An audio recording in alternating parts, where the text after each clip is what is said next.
क्या आपने कभी सोचा है कि ये पूरी दुनिया, ये पूरा ब्रह्मांड असल में है क्या?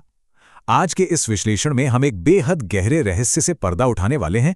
शुरुआत में ही बता दूं, आज हम एक ऐसी प्राचीन और रहस्यमयी साधना के बारे में बात करेंगे जिसने स्वामी विवेकानंद जैसे महापुरुषों को महान बनाया।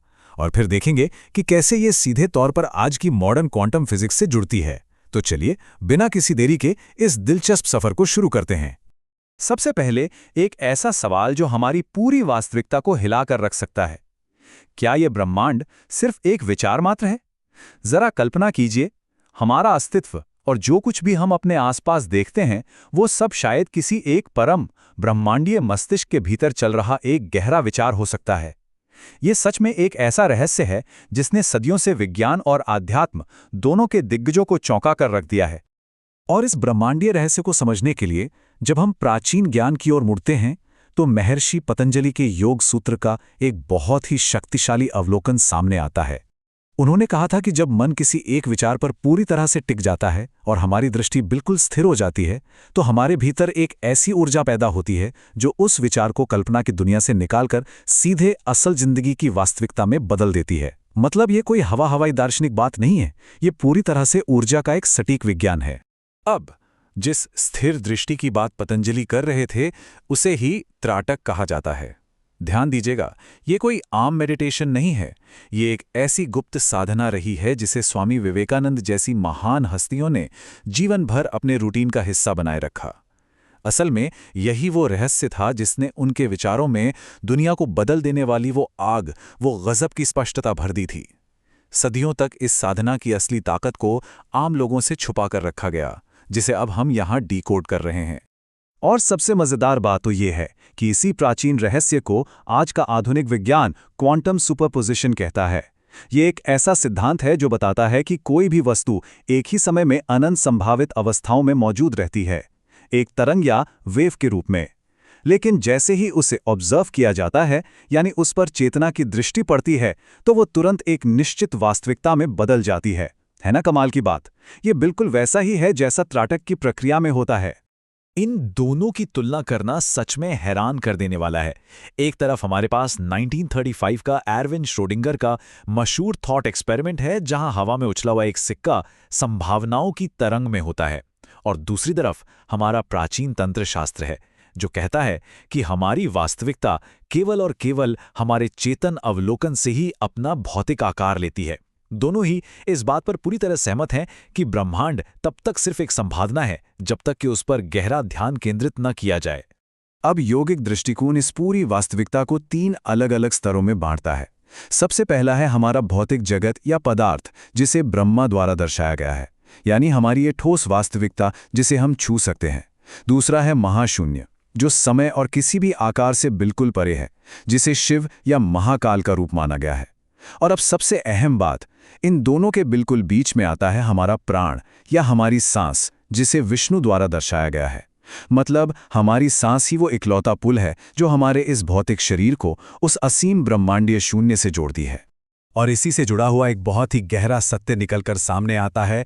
उपनिषदों में एक बहुत ही प्रसिद्ध वाक्य है, अहम ब्रह्मास्मि, जिसका मतलब है कि मैं ही ब्रह्मांड हूं। लेकिन सबसे ज्यादा चौंकाने वाली बात यह है कि 1971 में मॉडर्न फिजिक्स के जनक माने जाने वाले एरविन श्रोडिंगर ने भी बिल्कुल यही बात लिखी थी। मतलब हमारी व्यक्तिगत चेतना उस महान ब्रह्मांडीय चेतना से अटूट रूप से जुड़ी हुई है। हम सिर्फ इस ब्रह्मांड का कोई छोटा सा हिस्सा नहीं है, बल्कि पूरा का पूरा ब्रह्मांड हमारे भीतर ही मौजूद है। तो इस गहरे ज्ञान को हम असल जिंदगी में कैसे उतार सकते हैं? स्रोत सामग्री के अनुसार इस पूरे मैनिफेस्टेशन प्रोसेस को 3 स्पष्ट चरणों में बांटा गया है। पहला, प्राण को आज्ञा चक्र तक ले जाना। दूसरा, ज्योति पर त्राटक करना। और तीसरा, अपने लक्ष्य का मैनिफेस्टेशन। आइए इन्हें एक एक करके समझते हैं। चलिए पहले चरण से शुरू करते हैं, जो है प्राण जागृति। देखिए, इसमें सीधे अपनी आंखों का इस्तेमाल नहीं करना है। इसकी बजाय एक शांत और थोड़ी कम रोशनी वाले कमरे में बैठकर सबसे पहले अपनी सांसों पर पूरा नियंत्रण पाना होता है, क्योंकि जैसा कि हमने पहले देखा, सांस ही भौतिक और शून्य के बीच का असली माध्यम है। यहाँ स्रोत एक बहुत ही खास तरह की श्वास तकनीक के बारे में बताता है। सबसे पहले रीढ़ की हड्डी को बिल्कुल सीधा रखकर बैठना है। फिर एक गहरी सांस लेनी है, उसे पूरी तरह से नाभि तक भरना है और 4 से 5 सेकंड तक रोक कर रखना है। अब इसका सबसे अहम हिस्सा आता है। सांस को छोड़ते समय 3 अलग-अलग ध्वनियों का इस्तेमाल करना है। नाभि से अ की ध्वनि, फिर उसे हृदय तक लाते हुए ऊ की ध्वनि और अंत में आज्ञा चक्र यानी हमारे पाइनियल ग्रंथि पर म की ध्वनि के साथ सांस को खत्म करना है। असल में ये हमारी जीवन ऊर्जा या प्राण को बहुत ही जानबूझकर ऊपर की ओर धकेलने की एक बेहद शक्तिशाली प्रक्रिया है। एक बार जब ये लय अच्छे से बन जाती है, करीब 5 से 10 मिनट बाद, तब इन अलग अलग ध्वनियों की जगह एक निरंतर ओम की ध्वनि का अभ्यास किया जाता है। इस पूरे चक्र को 108 बार दोहराने की सलाह दी गई है। ये प्रक्रिया शरीर और मन को पूरी तरह से शांत करके अगले और सबसे महत्वपूर्ण चरण के लिए तैयार कर देती है। अब हम आते हैं दूसरे चरण पर, जो है असली त्राटक अभ्यास। अब देखिए, चूंकि सांसें और प्राण एक जगह पर पूरी तरह से केंद्रित हो चुके हैं, तो अब जाकर हमारी भौतिक दृष्टि का काम शुरू होता है। इस चरण में करना यह है कि एक जलती हुई मोमबत्ती की लौ को एकटक देखना है। बिना ध्यान भटकाए उस लौ पर अपनी दृष्टि को बिल्कुल स्थिर रखना है। स्रोत के अनुसार जब दृष्टि स्थिर होती है और सांसें प्राकृतिक रूप से आज्ञा चक्र पर जाके खत्म होती हैं, तो माथे के बिल्कुल बीच में एक बहुत ही स्पष्ट खिंचाव या संवेदना महसूस होने लगती है। और जब लगभग 90% सांस बाहर निकल चुकी होती है, तब पाइनियल ग्लैंड पर एक बहुत ही गहरी शांति और अभूतपूर्व आनंद का एहसास होता है। अब हम पहुंचते हैं तीसरे और अंतिम चरण पर, मैनिफेस्टेशन। यहाँ ये पूरा अभ्यास एक सामान्य मेडिटेशन से आगे बढ़कर एक सटीक और बेहद शक्तिशाली मैनिफेस्टेशन तकनीक का रूप ले लेता है। अब जो करना है वो बहुत ध्यान से सुनिएगा। यहाँ मोमबत्ती की उस सामान्य लौ की जगह अपने किसी बहुत ही विशिष्ट लक्ष्य को रखना है। उदाहरण के तौर पर कोई एक सटीक धनराशि जिसे आपने एक पेपर पर लिखकर दीवार पर लगाया हो। स्रोत का कहना है कि ब्रह्म मुहूर्त में यानी अहले सुबह के समय इस अभ्यास को करना चाहिए और अपने इस लक्ष्य को दुनिया से पूरी तरह गुप्त रखना चाहिए।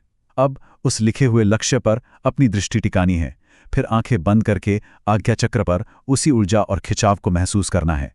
और सबसे ज़रूरी बात, ये विजुअलाइज करना है कि वो लक्ष्य वर्तमान में इसी पल पूरी तरह से हकीकत बन चुका है। ऐसा करने से जो ब्रह्मांडीय ऊर्जा हमने पैदा की थी, वो अब सीधे उस भौतिक लक्ष्य की ओर निर्देशित हो जाती है। इस क्वांटम संभावना को पूरी तरह से एक ठोस वास्तविकता में बदलने के लिए स्रोत रोजाना इस अभ्यास को लगभग 20 से 30 मिनट तक करने की सलाह देता है। अगर इसे पूरी निष्ठा से किया जाए तो वो विचार, वो कल्पना की दुनिया धीरे धीरे हमारे सामने यथार्थ में बदलने लगती है। खैर, इन सब बातों के बाद ये पूरा रहस्य वापस वहीं लौट आता है जहां से हमने शुरुआत की थी। जरा सोचिए, अगर ये पूरा ब्रह्मांड सच में एक विचार मात्र है और हमारी अपनी चेतना में उस विचार को मनचाही दिशा देने की इतनी बड़ी शक्ति है, तो सोचने वाली बात यह है कि हमारा अगला विचार क्या होगा। हम अपनी वास्तविकता में आगे क्या रचना चाहेंगे। चेतना की इस अद्भुत शक्ति को पहचानिए और इस सवाल पर विचार जरूर कीजिएगा।